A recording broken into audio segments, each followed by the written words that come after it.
essa live é direcionada para os profissionais da área da estética, para os profissionais que até podem atuar na área da saúde, que são profissionais da saúde, mas que atuam dentro da área da estética. Essa é uma live voltada para profissionais da área da estética, ok? Bom, então sejam bem-vindos. E aqui a live de hoje ela vai ter como finalidade, como função, trazer mentiras e verdades sobre o microagulhamento. Eu espero que o Instagram comunique isso aí para o maior número de pessoas. Obrigada a você que está aí entrando já. Obrigada a você que está aí participando já da nossa live nessa tarde de segunda-feira. Tô meio perdida com o tempo. Ai, mas é isso mesmo, vamos lá. Estamos aqui trabalhando duro para trazer informação credível, conhecimento para você, profissional da área da estética, que atua com microagulhamento, para que você se sinta seguro, apto, capaz de aplicar esse procedimento na tua clínica, no teu espaço, no teu gabinete, da melhor maneira possível, sempre com o objetivo de extrair os melhores resultados do teu paciente, da tua paciente, através dessa técnica de microagulhamento, que é uma técnica super multifacetada. É um procedimento que a maior parte das pessoas, quando fala em microagulhamento, só pensa no microagulhamento como forma de promover rejuvenescimento. Mas a verdade é que o microagulhamento é um procedimento extremamente multifacetado, é um procedimento que pode e deve ser aplicado em várias frentes, com várias finalidades, com vários objetivos, com resultados sempre excelentes. Nós estamos ao vivo, em direto agora, nas 3 redes sociais. Nós estamos no Instagram, estamos no Facebook e também no YouTube. Se você ainda não nos segue no Instagram, ou no Face, ou no YouTube, então vai lá, corre, nos segue para que você não perca nenhum dos nossos conteúdos que são distribuídos diariamente nessas redes sociais. Não esquece de curtir, não esquece de partilhar, porque o objetivo dessa live é trazer conhecimento, é trazer informação para o maior número de profissionais da área da estética, para que essa informação possa ajudar você, profissional, a realizar o teu trabalho sempre da melhor maneira possível, com resultados mais do que satisfatórios, com resultados excelentes, sempre baseado em conhecimento científico, conhecimento relevante, tá? Aqui a gente faz um trabalho bastante sério de estudo, de pesquisa, sempre para trazer a melhor fonte de informação para você. Então vamos à nossa live de hoje, sem perder mais tempo. Mais uma vez, obrigada a todos vocês que estão entrando aí nessa live. Um grande beijo para vocês. Comentem, interajam, podem deixar perguntas também. E vamos avançar aqui para o nosso tema de hoje. Se de repente eu ficar aqui meio... Parece que tem hora que eu estou olhando para um lugar e outra hora eu estou olhando para outro lugar, porque eu estou aqui com 2 telas na minha frente, então eu estou tentando me dividir as atenções para as telas, porque em cada lugar tem uma rede social diferente. Então vamos lá. Bom, como eu mencionei para vocês, o objetivo da live de hoje é falar sobre mentiras e verdades dentro do microagulhamento, tá? Qual é a função, qual é o objetivo dessa live, então, com essas mentiras e verdades, trazendo essas mentiras e verdades? O objetivo é simplesmente 2, ou desconstruir ideias, erradas, que nós muitas vezes vamos ouvindo ao longo da nossa carreira profissional e que assumimos essas mentiras como verdades, simplesmente nós ouvimos e assumimos isso para nós como verdade. Muitas vezes nós nem nos damos ao trabalho de pesquisar para saber se realmente essa informação que está chegando até nós é verdadeira, é falsa. E simplesmente adotamos isso na nossa rotina diária, de procedimento, e não deve ser assim. Sempre que a gente ouve alguma coisa, mesmo agora aqui, eu aqui te contando, te trazendo essas informações, você que realmente se considera um profissional sério, você ouve aquilo que eu estou falando, porque realmente aquilo que eu estou falando aqui foi algo estudado, foi algo pesquisado, não é baseado naquilo que eu acho, não é baseado naquilo que eu simplesmente acho, naquilo que eu simplesmente penso. A informação que eu estou trazendo para você é uma informação baseada em conteúdo, em pesquisa, em estudo, mas não é porque a informação que eu estou te trazendo é uma informação baseada em conteúdo, em pesquisa e em estudo, que simplesmente você vai ouvir tudo que eu estou dizendo e vai guardar. Não, você vai pesquisar sim, vai pesquisar e vai se certificar de que realmente tudo aquilo que eu estou falando é verdadeiro. Esse é o verdadeiro papel de um profissional, de um estudioso nato. Ele ouve uma informação e vai pesquisar a fidedignidade dessa informação, a credibilidade dessa informação. É isso que eu quero instigar em você, porque eu sou assim e eu quero que você também, profissional, seja exatamente assim também. Não ouça simplesmente uma informação e tome ela como verdade. Não, você vai pesquisar e vai tirar realmente a prova de tudo isso, tá bom? Vamos lá. Então, como eu iniciei dizendo, né, a finalidade dessa live hoje é realmente desconstruir ideias que nós vamos ouvindo, né, ao longo da nossa profissão, ao longo da nossa carreira, e assumimos essas ideias como verdadeiras, mas que no fundo não são verdadeiras. No fundo, elas acabam nos induzindo ou a erros, ou a reações adversas, ou até mesmo a resultados insatisfatórios, tá? Então eu vou desconstruir aqui algumas ideias e, por outro lado, eu vou reforçar algumas ideias. As ideias que realmente, aquelas ideias que realmente são verdadeiras, aquelas ideias que realmente são credíveis, são relevantes, nós vamos reforçar. Eu selecionei aqui algumas mentiras e algumas verdades, que também podem ser consideradas, as mentiras podem ser consideradas como mitos, você nomeia como quiser. Eu nomeei como mentira, tá? Mas você pode nomear como mito, né? E verdades, por exemplo, tá ok? Então, a ideia é te dar uma base sólida para que você possa atuar com segurança e aplicar o microagulhamento de um jeito simples e descomplicado. Esse é o objetivo dessa live de hoje. Então, vamos começar aqui pelas mentiras. Primeiro a gente derruba a casa, para depois a gente construir a casa. E é o que eu vou fazer agora, tá ok? Por isso, se de repente você ouvir aqui alguma frase que você foi ouvindo ao longo da tua carreira profissional e acreditou nessa frase que ela era verdadeira durante muito tempo, se eu de repente desconstruir essa ideia, não fica chateado comigo, tá? Você fica chateado com a ciência, porque na verdade ela é que está desconstruindo tudo isso. Eu estou aqui simplesmente para te transmitir a informação. Eu estudo, eu pesquiso e eu transmito a informação porque eu não gosto de guardar a informação só para mim. Eu quero partilhar essa informação com o maior número de pessoas, porque eu quero que o maior número de pessoas tenha resultado acima da média, tenha resultados mais do que satisfatórios, tenha resultados excelentes. Esse é o meu objetivo. Então vamos lá para a primeira mentira. Pode ser que de repente você já tenha ouvido essas mentiras, pode ser que de repente você até saiba que são mentiras, tá? Mas pode ser que outras pessoas não saibam, pessoas que talvez tenham menos experiência do que você, talvez essas pessoas não saibam. E fica aqui até o final da live, que é para você realmente ter certeza de que tudo aquilo que eu vou falar agora, se de repente você já souber, ou se de repente você pode também ouvir uma novidade. Então, vamos avançar mais um pouquinho, tá bom? Primeira mentira, o microagulhamento é indicado apenas para rugas. Bom, o microagulhamento não é indicado apenas para rugas. Essa é uma mentira, um mito, algo que não corresponde à verdade. Por quê?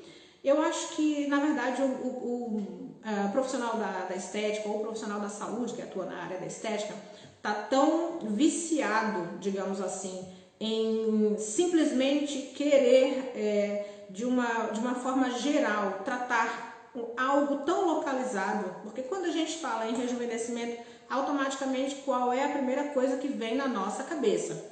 A primeira coisa que vem na nossa cabeça quando a gente fala na palavra rejuvenescimento, pensamos automaticamente em rugas, correto? Então, só que o microagulhamento ele não trata somente rugas. E quando nós falamos em rejuvenescimento, nós não estamos também nos referindo somente, especificamente a rugas. Eu já deixei isso claro em outras lives, em outros vídeos. A palavra rejuvenescimento, ela é uma consequência do correto funcionamento das principais células da pele. Então, se as principais células da pele funcionam devidamente, corretamente, essas células vão ter alimento, vão ter material para fazer com que essa pele se mantenha saudável, e a partir do momento que ela se mantém saudável, consequentemente, ela será uma pele jovial, será uma pele com aspecto descansado, será uma pele com brilho, será uma pele com hidratação, será uma pele bem nutrida, será uma pele com volume, com densidade, com elasticidade, será uma pele com uma cor e uma tez uniforme, e todas essas características juntas, elas somadas, refletem a jovialidade de uma pele. Porém, isso é uma consequência.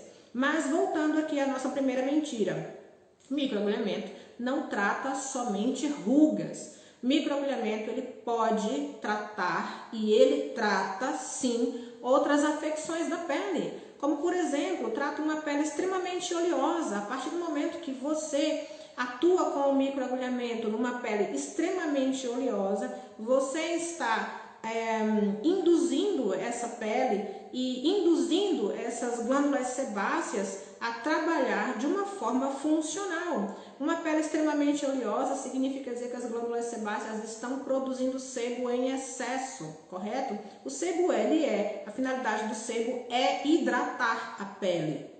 Porém, quando esse sebo é produzido em excesso, então a aparência dessa pele não é de uma pele hidratada, mas sim de uma pele oleosa. E quando nós estimulamos essas glândulas sebáceas através das microagulhas, o que vai acontecer? E quando nós, através dos microcanais que são criados pelo microagulhamento, nós facilitamos a permeação de ativos específicos para essa finalidade, se a tua finalidade é tratar uma pele oleosa, porque para cada problema nós vamos usar ativos específicos. Então, no caso, eu estou aqui citando um simples exemplo, existem muitos outros, tá? Estou falando da pele oleosa. Isso para dizer que a finalidade não é só tratar rugas. Vamos supor que a tua cliente tenha uma pele extremamente oleosa, com poros extremamente dilatados, tá? Então, você pode usar sim a técnica, o procedimento de microagulhamento para regular a função dessas glândulas sebáceas que estão trabalhando de forma desordenada. Você vai induzir, através do procedimento de microagulhamento, essas glândulas a trabalharem corretamente, a diminuir então a produção de sebo, fazendo com que essa pele deixe de ser extremamente oleosa e passe a ser uma pele hidratada, reduzindo também os poros, que estão bastante abertos, bastante dilatados por conta dessa produção excessiva de sebo. Essa é só uma das finalidades do microagulhamento. Com o microagulhamento você pode também tratar, por exemplo, alterações pigmentares, e a gente já vai falar delas daqui a bocadinho, tá? Mas podemos tratar estrias, podemos tratar, por exemplo, a tez de uma forma geral, fazer uma revitalização facial de uma forma geral. Muitas outras afecções da pele nós podemos tratar, cicatrizes de acne, podemos tratar muitas afecções da pele sem ser única e exclusivamente rugas. Temos que abrir a mente, sair dessa caixinha fechada, expandir o pensamento e começar a olhar para o microagulhamento como uma oportunidade de tratar várias afecções da pele que não exclusivamente rugas, ok? Combinado? Bom, vamos avançar mais um pouquinho. Segunda mentira que eu selecionei para você aqui eu preciso de muitas sessões para ter resultado com o meu microagulhamento. Bom, eu particularmente sigo aquilo que a ciência diz, tá? A gente geralmente nunca recomenda menos de 3 a 4 sessões. Por quê? Porque o procedimento de microagulhamento é um procedimento que tem efeito acumulativo. O que isso quer dizer? Isso significa dizer que quanto maior o número de sessões eu fizer, maior e melhor serão os meus resultados. Mas além disso, também significa dizer outra coisa. cada pessoa tem um nível de problema. Então vamos supor que você pega um paciente, uma cliente, eu não sei como é que você denomina as pessoas que te visitam na tua clínica à procura dos teus serviços. Alguns profissionais chamam de clientes, outros chamam de pacientes, outros chamam, enfim, de utentes, né? Eu particularmente não gosto muito da palavra cliente, porque para mim denota simplesmente uma relação meramente comercial, e as pessoas que procuram o meu serviço, eu tenho elas bem mais do que clientes. Elas para mim são além de clientes, não são única e exclusivamente clientes, muitas até são amigas, tornaram-se amigas, então eu não gosto muito, mas isso é algo meu particular, tá? Cada um usa o termo que lhe é conveniente e que se sente à vontade. Bom, então vamos lá, voltando. Se você tem um paciente ou uma cliente que de repente tem um nível de disfunção maior do que outra, então vamos falar aqui especificamente de uma disfunção que é realmente o fotoenvelhecimento. O fotoenvelhecimento ele é caracterizado por vários aspectos, dentre eles uma pele desvitalizada, uma pele sem luminosidade nenhuma, uma pele provavelmente com alterações pigmentárias, com uma tez onde a cor dessa pele não é uniforme, enfim, flacidez, rugas, sulcos. Vamos colocar aqui o pacote completo, então, tá? Então vamos supor que você tem uma cliente que te procura com um nível de fotoenvelhecimento bem avançado. Então você acha realmente que somente uma sessão ou 2 sessões de microagulhamento vai fazer uma mudança visível na aparência dessa pele? Porque quando a gente fala de um fotoenvelhecimento num aspecto mais avançado e mais elevado, nós estamos falando de vários problemas reunidos numa única pele, com vários problemas que precisam ser tratados. Não só a nível de epiderme, que é essa região que a gente toca, mas também a nível de derme. Ou seja, a epiderme provavelmente é uma epiderme espessa, é uma epiderme que é difícil a penetração de qualquer coisa nessa epiderme devido à exposição excessiva do sol. Esses corneócitos eles não são eliminados, o processo de regeneração dessas células de queratina da superfície não é normal, eles ficam ali, não são eliminados, não são renovados e vai se sobrepondo um sobre o outro, um sobre o outro, um sobre o outro, causando o espessamento da epiderme, impedindo a penetração dos ativos que nós queremos colocar nessa pele, e logo a nutrição não chega na derme, tá? Então, outra questão, uma derme também perdeu a sua densidade, bastante fina, com muita fragilidade capilar, alterações pigmentárias com manchinhas ou hiperpigmentação ou hipopigmentação, que nós chamamos de leucodermia, enfim, essa pele ela tem uma série de disfunções que precisam ser tratadas, não só na superfície, na epiderme, como também na camada mais profunda, na derme papilar, na derme reticular. E, com certeza, uma única sessão, 2 sessões, às vezes até 3 sessões, 4 sessões de microagulhamento não é o suficiente para a gente tratar esse nível de fotoenvelhecimento mais avançado, mais severo. E isso precisa ser falado com o teu cliente, com o teu paciente, para que ele entenda que quanto maior é a necessidade dele, provavelmente maior será o número de sessões que vai ser necessário aplicar para que ele veja resultados satisfatórios. Então, nessa questão de preciso de muitas sessões para ter resultado, isso é algo que é relativo, tá?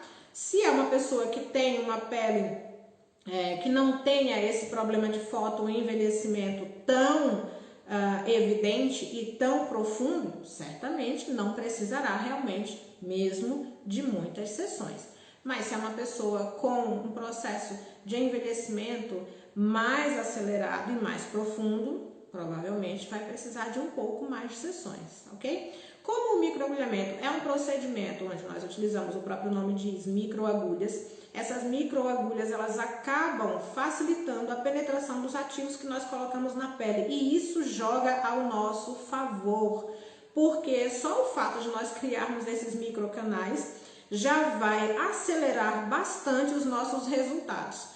Imagine só, se eu coloco aqui um produto na superfície da minha pele e aqui a minha pele não tem os microcanais, né? Eu não trabalhei com microagulhamento aqui. Então eu simplesmente vou colocar aqui o produto e esse produto ele certamente não vai chegar onde deve chegar. Mas a partir do momento que eu utilizo aqui o microagulhamento, criando os microcanais, esses microcanais vão facilitar a permeação dos ativos a chegar nas estruturas que precisam receber esse alimento para trabalhar e produzir uma pele nova, uma pele saudável, uma pele regenerada e nos dar aquele resultado que nós estamos à procura. Então, sim, o microagulhamento, ele é um procedimento que realmente acelera bastante esses resultados. O fato de trabalhar com microagulhas vai acelerar bastante esses resultados.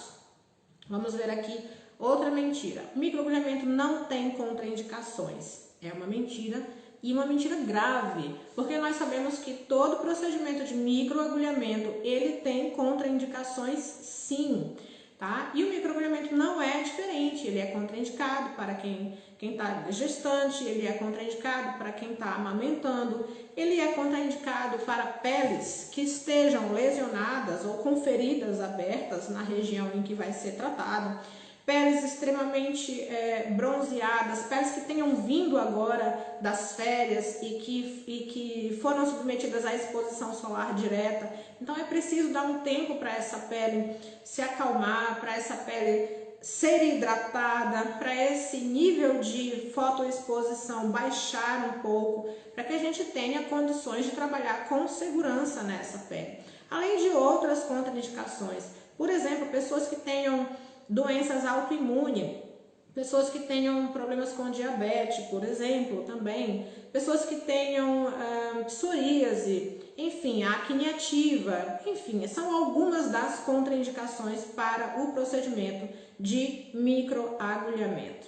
Vamos passar aqui para a próxima mentira. O microagulhamento, ele não é eficaz em estrias. Outra mentira, claro que é eficaz em estrias, sim. Tudo vai depender da forma como você atua, no comprimento de agulha que você utiliza e nos ativos que você utiliza. O que acontece é que as pessoas, muitas vezes elas estão mal habituadas, elas vêm com uma ideia totalmente distorcida do microagulhamento e, inclusive, falta de informação acerca da própria estria. As estrias são cicatrizes, correto? Sinal de que houve uma ruptura ali numa camada específica da pele que é a derme. Essa cicatriz, ela vai permanecer ali. Quando você se corta, vamos fazer uma analogia, uma comparação, para que você entenda isso de um jeito mais fácil. Quando você se corta, se você é mãe e teve bebê de parto cesariana, correto? Você tem ali uma cicatriz, certo? Essa cicatriz, você acha que ela vai desaparecer da tua pele? Algum dia? Não, ela não vai desaparecer. O que pode acontecer é essa cicatriz ser tratada e ela ficar na tua pele de uma maneira praticamente imperceptível, mas ela vai continuar na pele. Se você tem uma boa cicatrização, se você tratou da tua cicatriz devidamente, se você foi submetido a algum procedimento de estética para diminuir e melhorar a aparência da tua cicatriz, o microagulhamento faz isso. Mas voltando aqui, se de repente você tratou essa cicatriz como deveria tratar, certamente a aparência dessa cicatriz vai ser uma aparência bonita, uma boa cicatriz, fininha, praticamente imperceptível. Mas isso não remove a cicatriz dali. A cicatriz vai continuar com você para o resto da vida. E a estria não é diferente, a estria é uma cicatriz. Agora, se você trata a estria corretamente, com o microagulhamento, com o comprimento de agulhas correto, com o tipo de agulha correto para esse procedimento, para essa finalidade, com os ativos corretos para essa finalidade, Com certeza, você vai fazer o quê? Você vai diminuir a espessura dessa estria e ela vai ficar ali praticamente imperceptível. Mas ela não vai sumir totalmente, ela vai continuar lá. Por isso é uma mentira e não é correto também a gente dizer para os nossos clientes, pacientes, que essas estrias vão desaparecer totalmente. Isso é uma mentira. Mas elas podem sim ser tratadas. O microagulhamento é sim eficaz para o tratamento de estrias e sim, se for atuar, se atuar corretamente, com a técnica correta, com os ativos corretos, sim, essas estrias ficam praticamente imperceptíveis e o microagulhamento é sem dúvida eficaz nesse tipo de tratamento também. Vamos aqui para uma outra mentira. Qualquer produto pode ser utilizado no microagulhamento. Mentira e mentira grave. Os produtos de microagulhamento, eles são e devem ser produtos estéreis. São produtos criados, desenhados, desenvolvidos especificamente para serem inseridos na pele. Vamos lá pensar comigo. Eu estou fazendo um processo de microagulhamento na pele.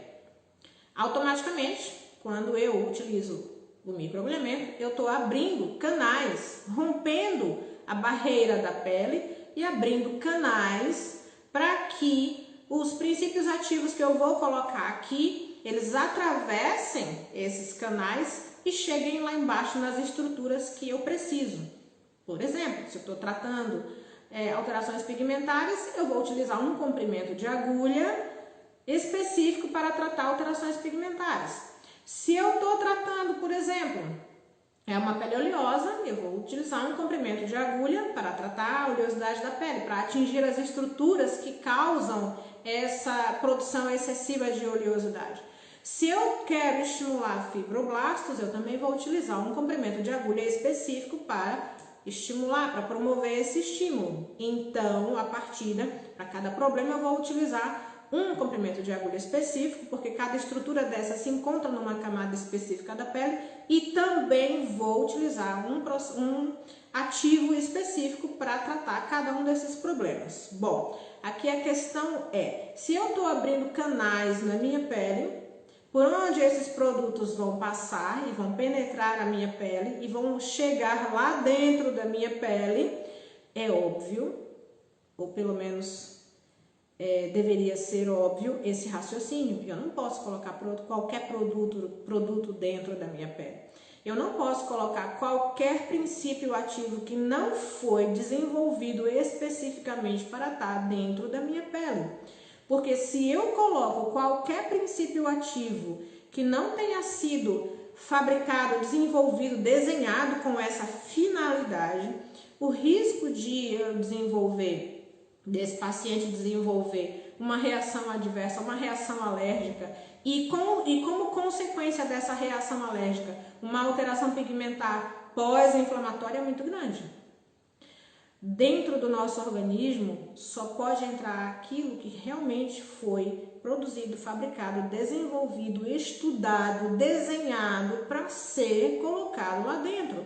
Não é um creme qualquer, não pense você que porque você tem um creme bom na sua casa, um creme de qualidade, um creme para tratar ruga, um creme para tratar mancha, um creme para tratar flacidez, que você vai passar aqui um roller, ou que você vai passar aqui uma pen, vai abrir aqui os canais e você pega nesse creme ótimo, que a partida já está contaminado, porque você abre ele todos os dias, nem sempre você está de mão limpa, mas mesmo que você esteja de mão limpa, de mão lavada, está contaminado, você vai lá, toca no teu creme e pega aqui esse creme e põe aqui em cima, achando que você está fazendo corretamente. Muito cuidado, porque primeiro esse creme está contaminado e segundo os veículos, né, os ativos, tudo aquilo que foi utilizado para fabricar esse creme são produtos que não foram feitos, desenvolvidos para estar dentro da pele, e isso pode causar reações adversas, reações alérgicas, dermatites e alterações pigmentares pós-inflamatórias por conta dessas reações alérgicas. Então, repetindo, não é qualquer princípio ativo que pode ser colocado numa pele durante o procedimento de microagulhamento. Somente produtos estéreis, ok? Vamos lá, para a próxima mentira. É indicado para todos os problemas de pele. E aí, mais uma mentira. Porque, por exemplo, uma psoríase é um problema de pele, é uma doença autoimune. E a gente não trata a psoríase com microagulhamento. Por exemplo, uma queloide também é um problema de pele. É uma alteração, é um fabrico, digamos assim, desordenado e excessivo de colágeno decorrente de um processo cicatricial.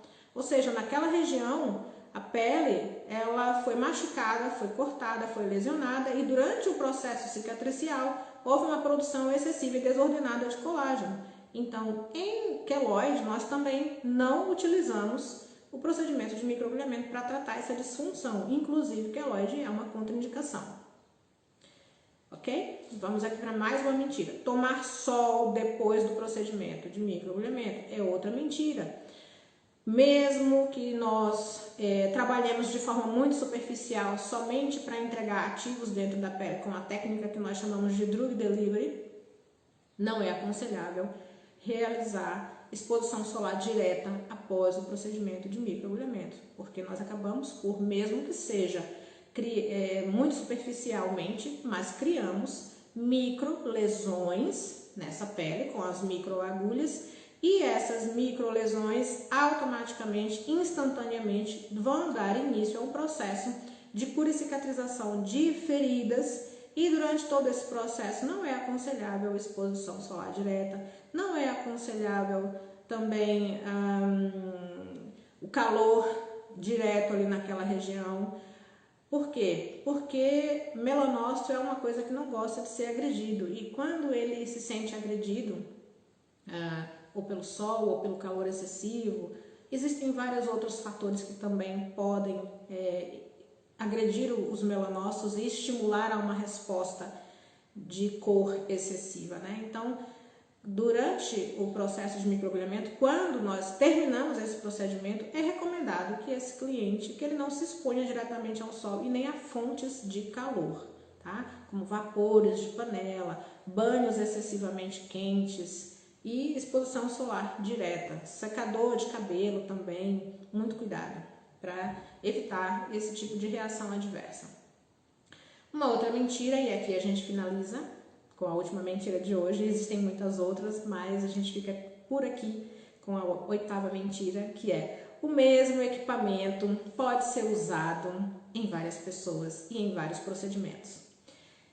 Isso é uma mentira bem grave também, porque o equipamento de microagulhamento, mesmo que ele não seja utilizado em várias pessoas, que realmente não é para ser utilizado, o equipamento de microagulhamento, seja a pen, seja o roller, seja o carimbo, que nós chamamos de carimbo também, nenhum desses equipamentos, existem outros equipamentos, mas nós estamos aqui falando dos 3 mais utilizados atualmente. Então, nenhum dos equipamentos de microagulhamento deve ser utilizado o mesmo equipamento em várias pessoas. O equipamento de microagulhamento, ele é de uso único e pessoal, ou seja, terminou de utilizar naquela pessoa, é para jogar fora, as agulhas jogam-se fora. Se for o roller vai para o lixo, num local de descarte específico para material perfurocortante. Se for a pen, desenroscamos as agulhas, as ponteiras, e fazemos esse descarte também. A pen não, a caneta ela é reutilizável, tá? Mas as agulhas não, as agulhas são para serem descartadas. Ou seja, nós não utilizamos esses equipamentos nem várias vezes e nem em várias pessoas, e também não utilizamos na mesma pessoa. Ou seja, por exemplo, você pode aí pensar e dizer assim: mas eu vou usar nessa mesma paciente, eu vou utilizar esse equipamento aqui, vou lavar, vou limpar, vou desinfetar, vou esterilizar e vou guardar esse equipamento com uma etiqueta com o nome dessa cliente, e quando ela voltar na próxima sessão, o equipamento é dela mesmo, eu vou voltar a utilizar nela. Não é recomendável, não é aconselhável, é para se descartar o equipamento. Se for um roller, você descarta o roller. Hoje em dia já existem alguns rollers que você desencaixa o cabeçote, que é a parte que contém as agulhas, tá? Que é a parte do rolo mesmo. Aqui nós temos o cabo e aqui existe um encaixe com um rolo cheio de agulhas, que simplesmente hoje em dia alguns rollers têm essa possibilidade. Então você desencaixa o rolo com a parte das agulhas, descarta esse rolo e pode guardar o cabo. Se você tem essa possibilidade, se você tem esse equipamento e você tem fácil acesso a comprar somente a parte das agulhas para ir encaixando sempre no mesmo rolo, tudo bem.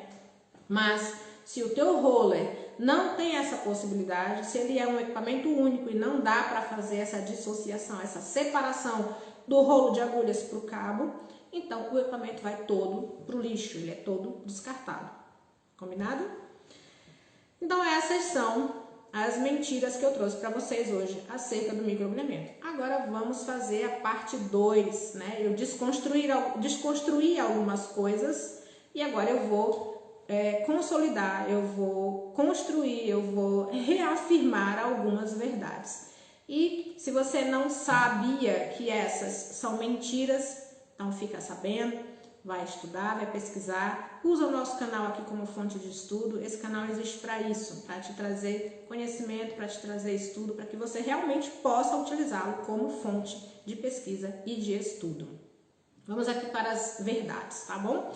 Bom, a primeira verdade é que ele é indicado para várias áreas. Sim, o microagulhamento é um procedimento altamente versátil. Ele pode ser sim e deve ser sim utilizado para tratar várias áreas da face, do corpo, couro cabeludo. Ele é altamente versátil. Por exemplo, enquanto que um peeling não pode ser aplicado em algumas áreas da face, existem áreas da face quando vamos realizar o procedimento de peeling químico, que essas áreas da face devem ser preservadas, devem ser protegidas. No microagulhamento nós temos essa possibilidade, essa versatilidade com segurança. Algumas dessas áreas que são proibidas, por exemplo, num peeling químico, no microagulhamento nós podemos atuar com segurança sim.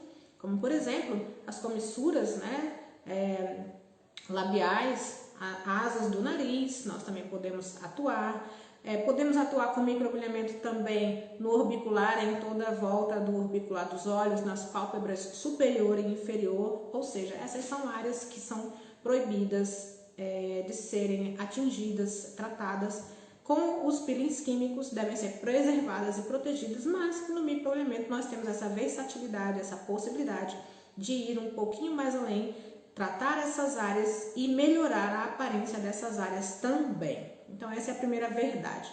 A segunda verdade, quando terminamos um procedimento de microagulhamento num paciente, esse paciente ele pode seguir a sua rotina de vida normal. Sim, pode seguir a sua rotina de vida normal, obviamente, com alguns cuidados inerentes, por exemplo, aquilo que eu já mencionei ainda há pouco, acerca da exposição solar, vai ter que tomar esse cuidado, acerca também do calor direcionado para a região tratada, os vapores, os banhos de água quente, o secador do cabelo, mesmo que você não esteja fazendo uma exposição direta ao sol, mas se você está numa região coberta, tapado, e a volta tem sol e você sente esse calor, você está protegido do sol, mas você está sentindo um calor muito grande, então também proteja-se desse calor, porque aquilo que pode causar as alterações pigmentares não é somente o sol, mas também a sensação térmica, a sensação de calor pode provocar essas alterações.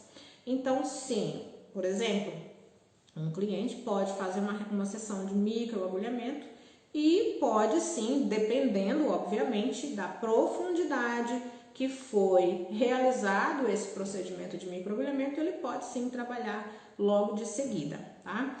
Dependendo da profundidade do comprimento das agulhas utilizadas, se a técnica utilizada foi somente a técnica de drug delivery, que geralmente nós utilizamos agulhas de 0,30 ou então até as agulhas nano para essa finalidade, sim, não tem problema nenhum.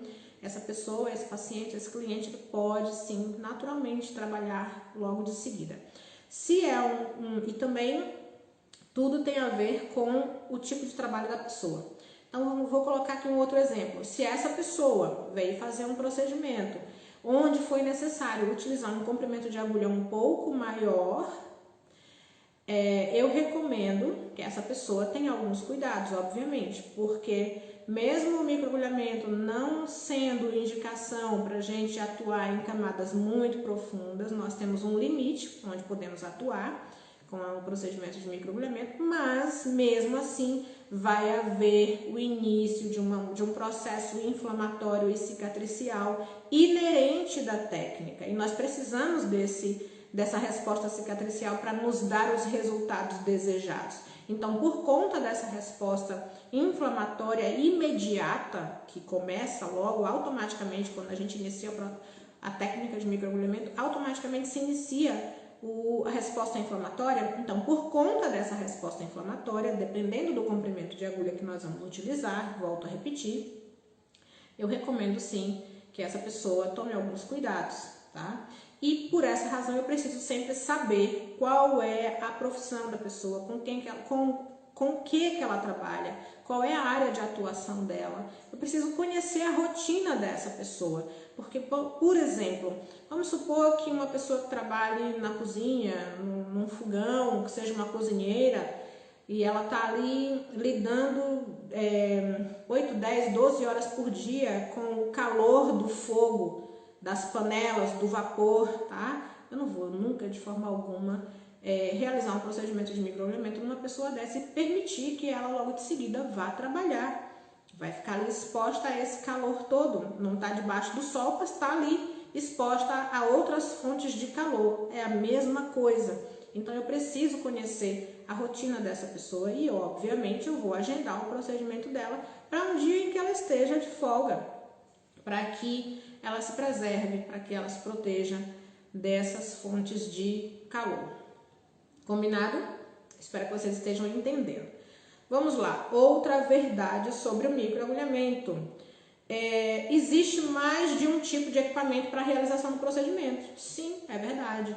Como eu já disse ainda há pouco também, quando estávamos falando sobre as mentiras do microagulhamento, existe o roller, existe os carimbos, existe as pens, existe os dermógrafos também e outros equipamentos, mas os mais utilizados no momento são esses, continuam sendo esses, ok? Então, para cada situação, nós vamos escolher um equipamento, vamos escolher um comprimento de agulha específico para tratar cada disfunção da pele. Só é preciso prestar bastante atenção quem trabalha com dermógrafos, porque nem todos os dermógrafos, que são os equipamentos utilizados para fazer micropigmentação, nem todos os dermógrafos estão preparados para receber ponteiras com 12, 24 e 36 agulhas. Nesse caso, mais vale adquirir uma pena, ok? Vamos avançar mais um pouco. Outra verdade, proibido utilizar maquiagens e cremes imediatamente a seguir o processo. É verdade também. Eu já mencionei, eu já referi que nós abrimos microcanais na pele e a partir desses microcanais fica facilitada a permeação, a penetração de todos os ativos ou de qualquer produto que a gente põe em cima da pele. Então, o protetor solar ele foi desenvolvido para ficar na superfície da pele e não dentro da pele.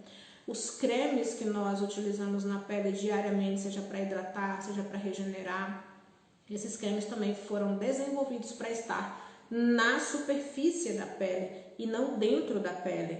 Poxa, mas você acabou de dizer que o microagulhamento ele abre canais e através desses microcanais facilita a penetração dos ativos para dentro das células que precisam receber esses alimentos para que elas trabalhem corretamente e me deem o resultado que eu desejo. É verdade, sim senhor, mas para isso, volto a dizer, é necessário utilizar princípios ativos que são estéreis, livres de qualquer contaminação ou de qualquer veículo que possa causar alguma reação alérgica, alguma reação adversa. Os cremes que nós usamos diariamente não são preparados para isso. Eles não são livres de contaminação e muito menos os veículos que eles têm na sua composição também são veículos que podem sim causar reações alérgicas, ok? Uma ressalva aqui, por exemplo, os princípios ativos que são estéreis. Esses princípios ativos, se a pessoa for alérgica a algum desses ativos, ela também pode desenvolver uma reação alérgica, pode. Mas o que eu quero dizer aqui é que quando os ativos que nós utilizamos na pele, quando eles são estéreis, a probabilidade dessas reações adversas, dessas alterações acontecerem é muito menor do que quando você pega um creme que você usa todo dia na tua casa ou quando você pega um outro princípio ativo que não é estéril. A probabilidade disso te desenvolver, de causar um problema, uma reação adversa, uma dermatite, uma reação alérgica é infinitamente maior. Então, por essa razão, os ativos que nós colocamos na pele depois dela estar lesionada e aberta pelas ponturas é sempre um ativo estéril, tá bom? Outra verdade, o microagulhamento ajuda a tratar alterações pigmentares, é verdade. O microagulhamento ele ajuda a tratar problemas com alterações pigmentares. Grande parte dos profissionais como é que eu posso dizer isso? Não gostam muito ou não recorrem ao microagulhamento porque, lá está, é uma controvérsia, né?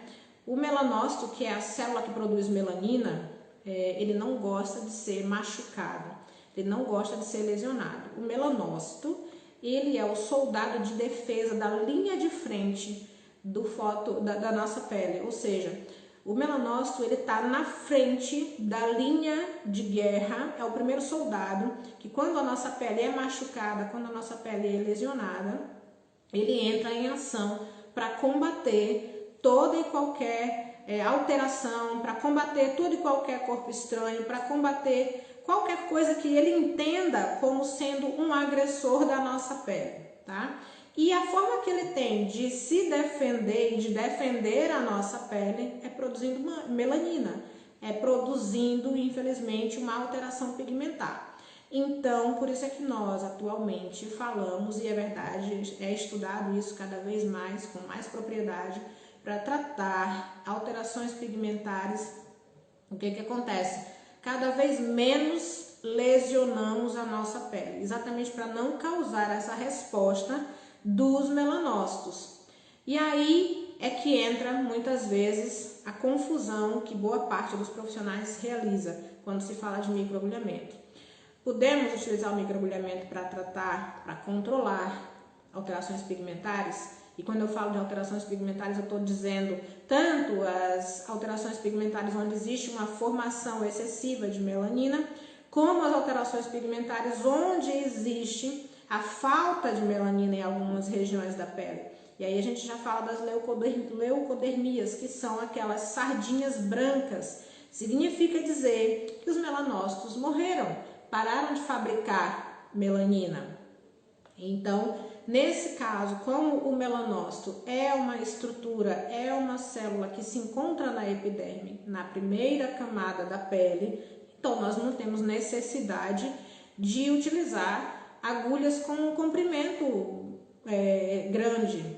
Basta nós utilizarmos, para fazer um drug delivery, vamos utilizar agulhas com um comprimento mínimo, simplesmente para facilitar a permeação de ativos específicos para tratar essas alterações pigmentares, fazendo com que esses ativos entrem na pele. Não tem necessidade sequer de utilizar comprimentos de agulha 0,5 a 0,75 ou de 1 milímetro. De forma alguma, nós vamos utilizar agulhas com comprimento muito ligeiro, que pode ser as nanoagulhas ou pode ser as agulhas de 0,25. Você, se tiver uma pena, você regula isso no cabeçote, na ponteira da tua pena. Você consegue regular esse comprimento de agulha, exatamente para não provocar uma resposta excessiva no funcionamento dos melanócitos como defesa. E aí ele vai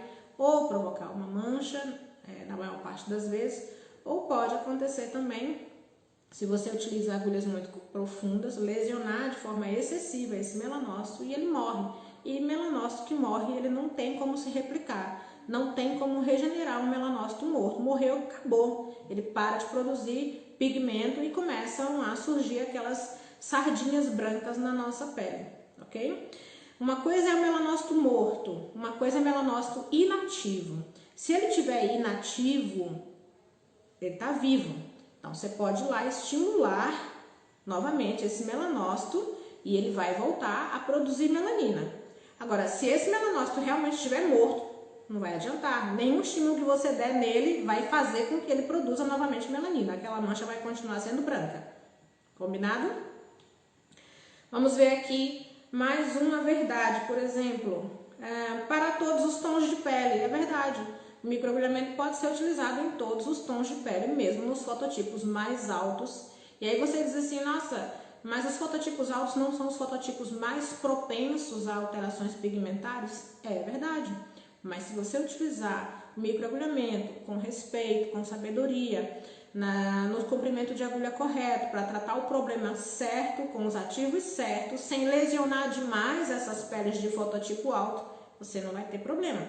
A não ser que você não faça uma anamnese correta, a não ser que você não investigue o estilo de vida dessa pessoa, a não ser que você não vá fazer uma pesquisa e não sente com essa pessoa para conversar como é a vida dela, se é uma pessoa altamente estressada, se é uma pessoa qual é o tipo de trabalho dela, se ela trabalha numa cozinha, por exemplo, se ela trabalha numa engomaderia, onde ela está passando roupa o dia todo e o vapor do ferro sobe no rosto dela, isso é fonte de calor. Tá? A não ser que você não tente perceber qual é o estilo de vida dessa pessoa, se é uma pessoa sedentária, se é uma pessoa altamente estressada, uma pessoa que tem inflamação crônica. Então tudo isso conta, gente, tudo isso conta. E hoje em dia, cada vez mais é preciso nos cercarmos de todas as informações acerca do nosso paciente para evitar problemas como reações adversas que geralmente advêm de um estilo de vida que o nosso paciente tem e que nós precisamos prevenir essas situações, muitas vezes conversando com ele e ajudando ele a fazer uma mudança de mentalidade, porque inflamação crônica a gente consegue, na maior parte das vezes, né, fazer uma mudança de mentalidade, sentar, conversar, estimular esse paciente a procurar outros profissionais de saúde para ver os marcadores de inflamação crônica e perceber realmente se nós podemos avançar com alguns procedimentos ou não. Tudo isso como forma de prevenir reações adversas, tá? Já foi o tempo que antigamente na estética a gente atuava de forma local. Cada vez mais a estética está aí para comprovar que nós atuamos sim de forma local, mas também devemos e podemos atuar de forma sistêmica, para que os nossos resultados sejam cada vez maiores e melhores. Outra verdade, não pode ser realizado em acne ativa, é verdade. Se eu tenho uma pele aqui cheia de acne ativa, acne infecciosa, quando eu passar aqui as microagulhas, eu vou acabar perfurando esse acne e contaminando as áreas, né, que não tem acne e vou aumentar esse quadro de acne infeccioso. Então, quando nós temos casos de acne ativo, não é indicado utilizar o microagulhamento para tratamento de acne ativo. Nós podemos tratar o acne ativo de outra forma, não com microagulhamento. E nós também podemos tratar cicatrizes de acne, isso é diferente. Mas tratar acne com microagulhamento, não, terminantemente proibido, é contraindicação. E mais uma outra verdade, que o microagulhamento é doloroso. Isso é relativo, tá? Eu tenho aqui alguns pacientes que eu realizo microagulhamento neles e não utilizo nenhum creme tópico, nenhum creme anestésico. Tudo isso vai depender do comprimento da agulha que eu utilizo, da finalidade da finalidade que eu quero tratar, do problema que eu quero tratar. Se eu tenho um paciente que quer tratar, por exemplo, somente fazer um drug delivery, fazer uma revitalização, fazer com que esse ativo penetre, então eu não tenho por que utilizar um comprimento de agulha grande e não tenho por que utilizar um creme anestésico para evitar que seja desconforto e que esse paciente tenha desconforto. Mas se é um paciente que já me apresenta aqui uma série de outras disfunções e alterações da pele, a gente vai precisar fazer um estímulo talvez um pouco maior e eu vou precisar então recorrer a um comprimento de agulha um pouco maior. Sim, nesse caso eu vou utilizar um creme anestésico, vou deixar esse paciente aqui 30 minutinhos com esse creme anestésico atuando nessa pele. E quando eu for iniciar o procedimento, eu nunca removo o creme na totalidade. Eu começo a remover pela área que eu vou trabalhar. Então, se eu vou trabalhar aqui no frontal, se eu vou trabalhar na testa, eu removo o anestésico dessa região e deixo todo o restante anestesiado. E eu vou tirando o anestésico parte por parte, à medida que eu vou trabalhando.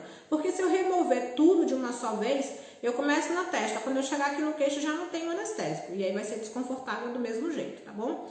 Então, o procedimento de microagulhamento é doloroso? É relativo. Tudo isso também vai depender, como eu já disse, do comprimento de agulha que você vai utilizar ou também da sensibilidade de cada pessoa.